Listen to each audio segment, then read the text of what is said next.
Ka'umsi galma miti. Imalli kiiloomeetira 1000 tarkaanfii tokkoon eegalama. Sirbuutiin durayyuu beeki walalootti yeedalama. Wanti jalqaban qabne xumurayyuu hin qabu. Qaxxaamuraan badhaadhuuf yaadeeyyuu qalbiin cabu. Ka'umsi galma miti, galmis ka'umsan ta'u. Mul'ata qabaatu malee eenyuyyuu iddoon ga'u. Waa'ee kootiifi dirqamni narra jiru anuma ilaallata. Itti gaafataman qabus anumatu raawwata. Tokko tokkoon abuuree daandii isaa qoradhee waaqa guddaa waliin abdii dhugaa oradhee. Tabba baay'eef dachaa qabaatullee karaan koo kallattii isaa jijjiiruuf nammamsiisu garaan koo. Ifti yeroo dhufu dukkana ari'a akka arraa miti dhi'us ni bari'a. Kana beekaaf ani obsee gaafan turu obsaan aannan goromsaa dhuga jedhu habboonni duruu. Kaayyoon suuqa turus biiliidhaan hin nyaatamu.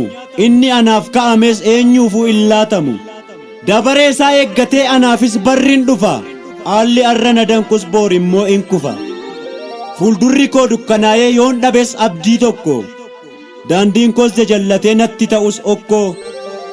Fiigichi koo didullee lafa garaa kootiin na geessisu. Riqichi koo dhiisullee baatee gamatti na ceessisu. Biiftuun natti lixxee dukkaneessitus guyyaa. Haalli natti hammaatee na balleessuuf jedhus biyya. Dirree bal'aan dhaguugamee allayyaa natti mul'isu. Laagaa babbaqaqee utuu waamuuf irris yoo callisu. Gufachuun kufuu miti na hin citiin garaa koo. Obsuumaan of kaluu wayyaanaaf qajeeli karaa koo. Daaraan daakuu fakkaatee addan ba'iin dhafaa. Gurra koo haala dhageessee naan hin kutiin lafa. Yaada koo hin fagaatiin faffacaatee bakkeetti. Abdii koo dagattee immoo nan darbatiin qileetti.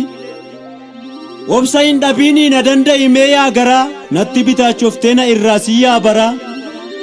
Hongeen waxalameen ofirra taa'ee mugaa.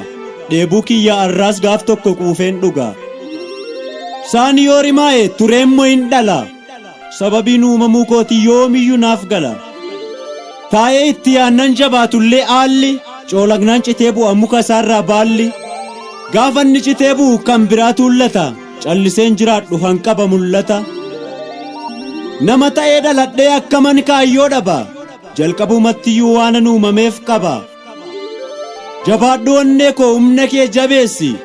Galmee seenaa irratti maqaa koo barreessi. Utuun si abdadhuu imaanaa koo nyaatiin. Kan lammiif hin taane kunuunsiteen baatiin. Galgala koo tolchinaaf guutii fedhii koo. Akkan hin mitiqneef jabeessi dhaabbii koo. Jabeessi dhaabbii koo. Jabeessi dhaabbii koo. Jabeessi dhaabbii koo. Jabeessi dhaabbii koo.